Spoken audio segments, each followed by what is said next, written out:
తెలంగాణలో ఎమ్మెల్సీ ఓట్ల లెక్కింపునకు ఏర్పాట్లు పూర్తయ్యాయి. రేపు ఉదయం 8 గంటల నుంచి ఓట్ల లెక్కింపును చేపట్టనున్నారు. కౌంటింగ్ ప్రారంభమైనప్పటి నుంచి చివరి వరకు అప్రమత్తంగా ఉండాలని ప్రభుత్వం సూచించింది. బ్యాలెట్ బాక్సులను ఏజెంట్ల ఎదురుగా సీల్ తీయడం, సంబంధిత ఫారాలలో సంతకాలు తీసుకోవాలని తెలిపింది. కరీంనగర్, మెదక్, ఆదిలాబాద్, నిజామాబాద్ పట్టభద్రులు, ఉపాధ్యాయుల ఎమ్మెల్సీ ఎన్నికల ఓట్ల లెక్కింపునకు జిల్లా కేంద్రంలోని అంబేద్కర్ స్టేడియంలోనే లెక్కించనున్నారు. ఓట్ల లెక్కింపు పూర్తయ్యేసరికి 2-3 రోజులు సమయం పట్టే అవకాశం ఉన్నందున 3 షిఫ్టుల్లో లెక్కింపు చేపట్టేందుకు సిబ్బందిని నియమించారు. ఓట్ల లెక్కింపు చేసే హాళ్లలో సీసీ కెమెరాలను భారీ బందోబస్తు ఏర్పాటు చేశారు. ఈ ఎన్నికల్లో అభ్యర్థులు హోరాహోరీగా తలపడడంతో ఫలితాలపై సర్వత్రా ఉత్కంఠ నెలకొంది.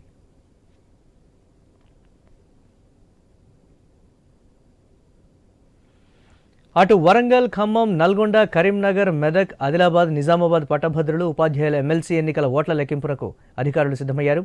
నల్గొండలో ఓట్ల లెక్కింపు సిబ్బందికి శిక్షణ కార్యక్రమం నిర్వహించారు. దీనికి సంబంధించిన పూర్తి సమాచారం మా నల్గొండ ప్రతినిధి కిరణ్ ద్వారా తెలుసుకుందాం. ఖమ్మం టీచర్స్ ఎమ్మెల్సీ ఎన్నికలకు సంబంధించి కౌంటింగ్ ప్రక్రియ మరికొన్ని గంటల్లో ప్రారంభం కానుంది. ప్రస్తుతం అయితే మన కౌంటింగ్ కేంద్రం వద్ద ఉన్నాం.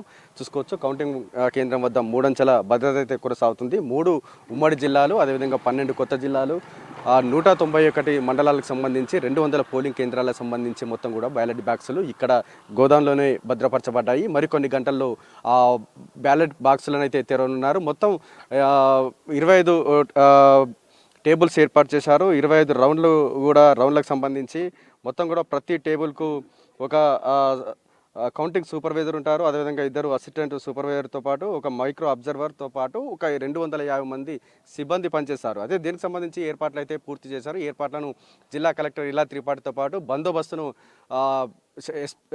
ఎస్పీ శరత్ చంద్ర పవార్ ఎప్పటికప్పుడు పర్యవేక్షణ చేస్తూ ఉన్నటువంటి పరిస్థితి అయితే ఉందని చెప్పొచ్చు. రేపు ఉదయం 8 గంటలకు కౌంటింగ్ ప్రక్రియ అనేది కొనసాగుతుంది. కౌంటింగ్ ప్రక్రియ సంబంధించి మొత్తం కూడా 3 ఉమ్మడి జిల్లాలకు సంబంధించి 25,597 ఓట్లకు సంబంధించి గాను 24,139 ఓట్లు పోలయ్యాయి. అంటే పోలైన ఓట్లకు సంబంధించి ఏదైతే బ్యాలెట్ బాక్స్ నుంచి ఒక డ్రమ్ములో వేసేటువంటి క్రమంలో చెల్లని ఓట్లను కూడా పరిగణిస్తారు. అంటే చెల్లని ఓట్లు అంటే సహజంగా అన్ని ఎలక్షన్ల కంటే ఈ ఎలక్షన్లు కొంచెం డిఫరెంట్గా ఉంటాయి.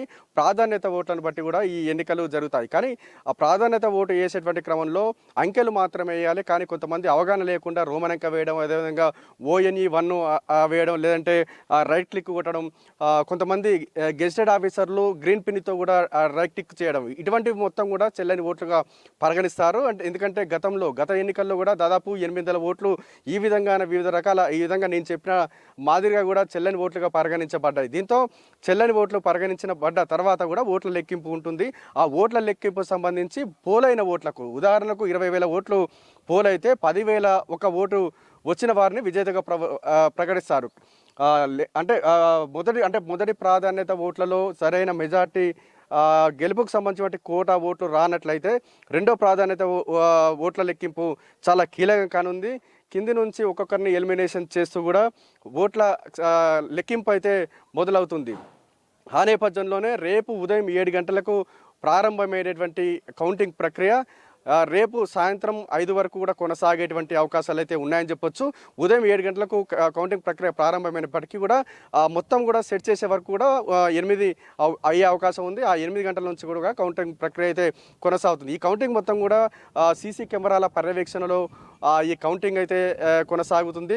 కౌంటింగ్ కేంద్రం వద్ద కూడా 144 సెక్షన్ అయితే కొనసాగుతుంది. ప్రతి కౌంటింగ్ అంటే ప్రతి రౌండ్కు ఫలితం వెలువడే అవకాశం ఉంది. ఇప్పటికే 19 మంది అభ్యర్థులు, ఈ ఎన్నికల్లో 19 మంది అభ్యర్థులు బరిలో ఉన్నప్పటికీ కూడా యూటీఎఫ్, అదేవిధంగా బీజేపీ, అదేవిధంగా ఇటు PRT ఈ ముగ్గురు అభ్యర్థుల మధ్యనే హోరాహోరీ పోరు తప్పదని కూడా ప్రచారం జరుగుతున్నటువంటి నేపథ్యంలో అభ్యర్థుల్లో కొంత టెన్షన్ వాతావరణం అయితే నెలకొందని చెప్పొచ్చు. మొత్తానికైతే కౌంటింగ్ సంబంధించి ఉపాధ్యాయ ఎమ్మెల్సీ ఎన్నికలకు సంబంధించి కౌంటింగ్ అయితే ఏర్పాట్లు అయితే పూర్తయ్యాయి. మరికొన్ని గంటల్లోనే అభ్యర్థుల భవితవ్యం కూడా తేలనుంది.